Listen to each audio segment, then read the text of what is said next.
Hi!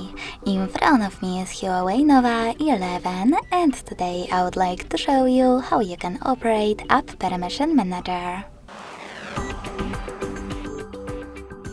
Begin by going into Settings and scrolling down to access Privacy section.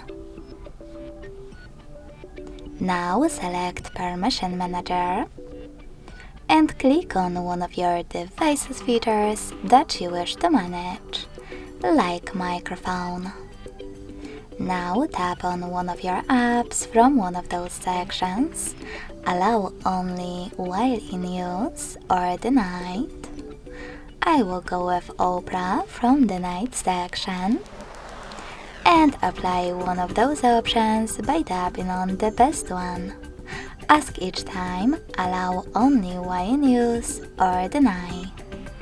I will go with allow only while in use, so when I go back, as you can see, Opera just gained access to my device's microphone if I'm using this app.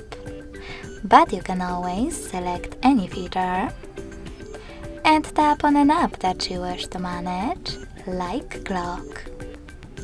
Then, instead of picking one of those options, click on See All Clock Permissions. Then manage them only for this app from here. Thanks so much for watching. If you enjoyed this video, don't forget to leave a like, comment and subscribe. Bye!